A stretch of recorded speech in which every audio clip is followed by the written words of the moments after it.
Bonjour à vous et officiellement bonne entrée dans l'été.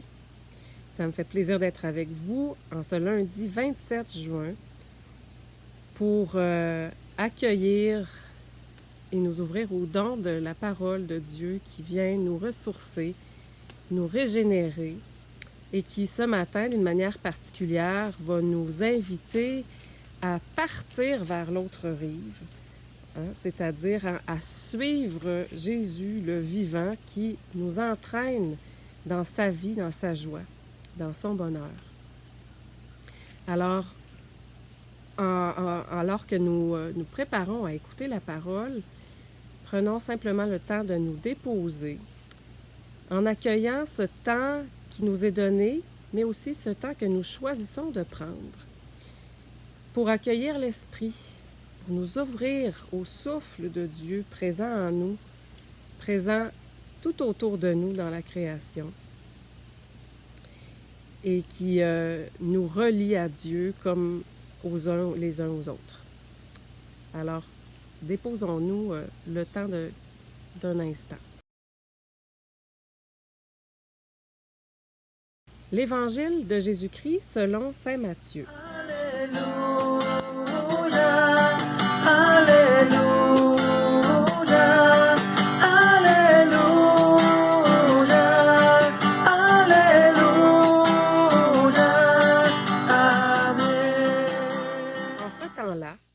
Jésus, voyant une foule autour de lui, donna l'ordre de partir vers l'autre rive.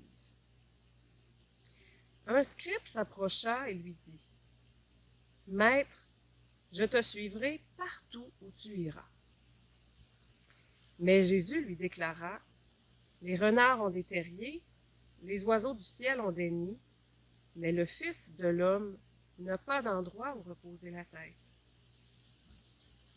Un autre de ses disciples lui dit : « Seigneur, permets-moi d'aller d'abord enterrer mon Père. » Jésus lui dit : « Suis-moi et laisse les morts enterrer leurs morts. » Acclamons la parole de Dieu.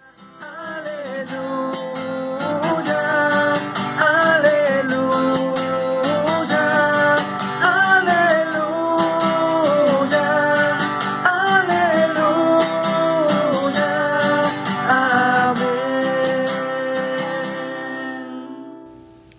Alors, comme je l'ai mentionné en introduction, dans l'Évangile d'aujourd'hui, Jésus adresse un appel à ses disciples. Un appel à partir vers l'autre rive. Qui est celui qui nous appelle? Ce Jésus est le vivant. Il est le ressuscité. C'est-à-dire celui qui ouvre des passages pour que nous traversions tout avec lui. Tout, même les épreuves, la souffrance, la mort. Celui qui nous appelle, c'est encore ce Dieu qui, dans les Actes des Apôtres, au chapitre 17, ce Dieu en qui nous avons la vie, le mouvement et l'être. L'Évangile d'aujourd'hui, à travers deux personnes différentes, donc le scribe et les disciples, va mettre de l'avant cet appel à partir vers l'autre rive comme un appel qui vient nous déloger de toutes nos fixations pour nous entraîner dans le mouvement de la vie. L'appel de Dieu sans cesse nous rejoint à chaque instant pour que nous puissions être resitués dans la vie de Dieu, en lui qui est la vie, le mouvement et l'être. Alors, cet appel général à partir vers l'autre rive, qui est adressé à tous les disciples ensemble, dans l'Évangile, va prendre des connotations particulières en fonction des personnes que Jésus va rencontrer et avec lesquelles il va dialoguer personnellement. Il en est de même pour chacun de nous aujourd'hui aussi. Tout au long de cette méditation, je nous invite à laisser mijoter comment cet appel que Jésus adresse à tous ses disciples à partir vers l'autre rive, c'est-à-dire à se mettre en mouvement pour être réentraîné dans cette danse de l'esprit, dans ce mouvement de vie de Dieu. Comment ça résonne d'une manière particulière et unique pour moi aujourd'hui, dans les circonstances particulières de ma vie. Donc, on va regarder, on va suivre chacune chacune des personnes que Jésus rencontre. D'abord, Jésus a un dialogue avec un scribe. C'est pas anodin que cette personne-là soit désignée dans l'Évangile comme un scribe. C'est-à-dire que le focus qui est mis sur cette personne-là, c'est son lien aux Écritures. Le scribe est celui qui connaît les Écritures et qui passe sa vie à copier les Écritures. Dans l'Évangile, le scribe est souvent une personne qui a un rapport plutôt figé aux Écritures. C'est-à-dire, le scribe est celui qui a tendance à arrêter et à figer les Écritures dans la lettre, en négligeant le mouvement et le souffle de l'esprit qui traverse les Écritures, qui traverse la lettre. Si on remarque bien la réponse de Jésus, Dieu qui connaît chaque personne mieux qu'elle-même, va avoir une réponse qui s'ajuste tout à fait à ce scribe, en lui donnant de reconnaître que dans son désir de suivre Jésus, il y a aussi une exigence, mais qui va être une exigence au service de la vie, de son bonheur, de sa joie, l'exigence à ne pas installer sa tête sur des objets fixés. Si on relit la réponse de Jésus, il lui rappelle que le Fils de l'homme n'a pas d'endroit où reposer la tête. Alors l'appel à partir vers l'autre rive s'adresse d'une manière unique au scribe, d'une manière qui l'invite à désinstaller sa tête, son rapport aux Écritures de la lettre, pour réinscrire le mouvement, le remettre dans le souffle. Pour le scribe, suivre Jésus va vouloir dire passer à l'autre rive de son rapport aux Écritures, notamment, pour ne plus être installé, fixé dans la lettre, mais pour percevoir ce souffle de Dieu que nul ne peut saisir, nul ne peut capter, nul ne peut mettre en boîte, mais sans cesse un souffle qui propulse de l'avant, qui amène plus loin. Si on regarde maintenant le disciple que Jésus rencontre, ce disciple qui demande à Jésus « Permets-moi d'aller d'abord enterrer mon Père ». Il y aurait sans doute plusieurs choses à entendre dans cette demande-là du disciple. Mais il me semble qu'une des choses qu'on peut entendre dans sa demande est une forme de recherche du timing idéal pour se décider à suivre Jésus.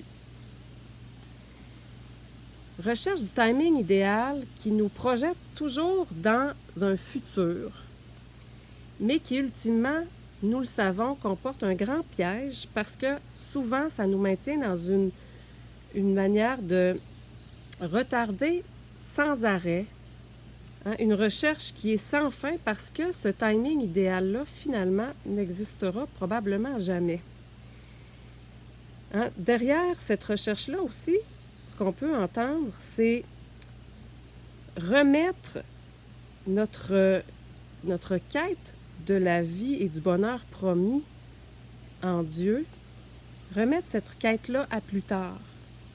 Alors qu'au fond, l'appel du Christ est un appel qui retentit à chaque instant de notre vie, qui est à chercher et à entendre dans notre présent, et ce, même lorsque notre présent est marqué par la perte, notamment la perte d'un être cher, comme le Père, par exemple, ici. Un appel qui retentit et qui est à entendre même dans les présents marqués par la mort, puisque celui qui nous appelle, répétons-le, est le vivant. Celui qui va ouvrir des brèches, des passages pour que nous passions avec lui, que nous traversions chaque épreuve de notre vie. Alors, il y a un acte de foi qui s'adresse aux disciples aussi dans sa situation particulière.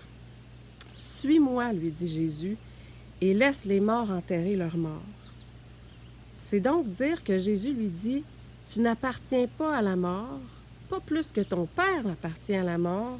Suis-moi, moi le vivant, et j'ouvrirai un chemin de vie pour toi qui va te faire découvrir une autre relation à ton Père, une autre relation à la vie, par-delà la mort aussi. » Alors, ces deux situations particulières qu'on rencontre avec le scribe et le disciple qui nous font voir différentes nuances que peut prendre l'appel à partir vers l'autre rive.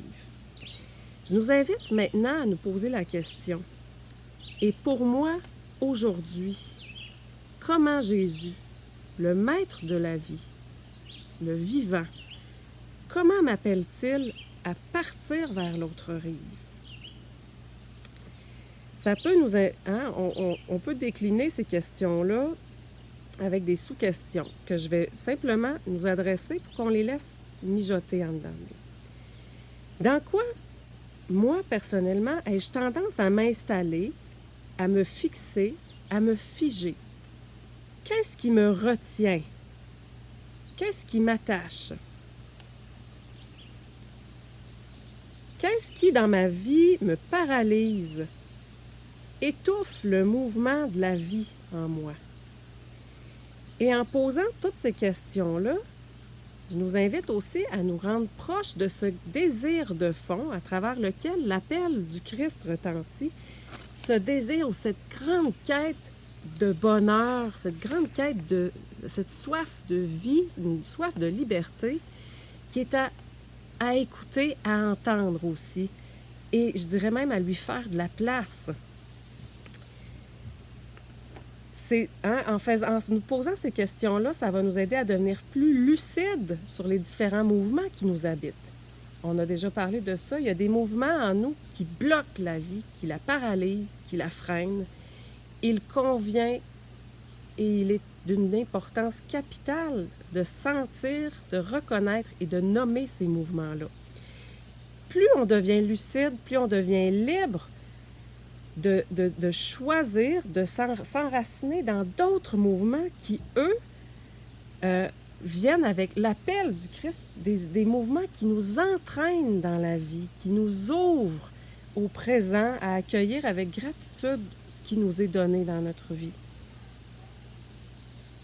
Tout ce travail de discernement-là en nous amène et nous invite à remettre notre foi, je dirais notre foi chrétienne, qui nous invite à dire à chacun, je n'appartiens pas au mouvement qui bloque la vie en dedans de moi.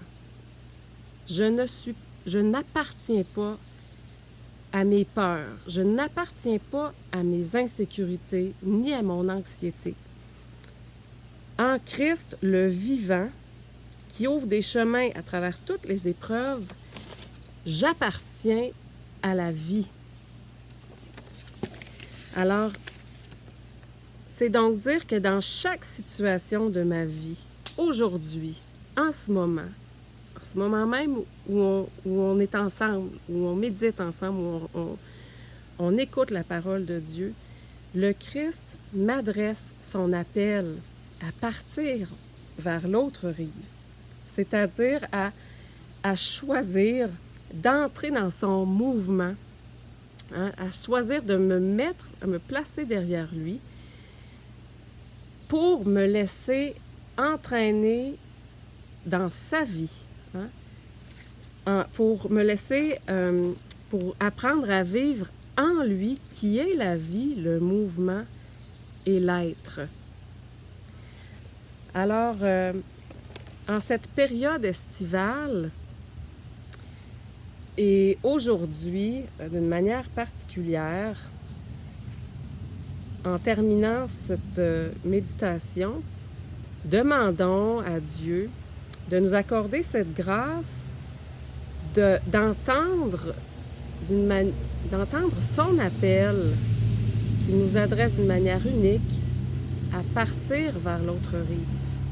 Et demandons-lui cette grâce du discernement pour pouvoir identifier ce qui en nous bloque le mouvement de la vie, mais aussi, surtout, pour pouvoir identifier et choisir de nous enraciner dans ces mouvements qui nous propulsent dans la vie à la suite du Christ. Une vie qui est promesse de bonheur, promesse de joie. Alors, merci d'avoir pris ce temps ce matin et demeurons ensemble en communion de prière. Et je vous souhaite à tous un bel été.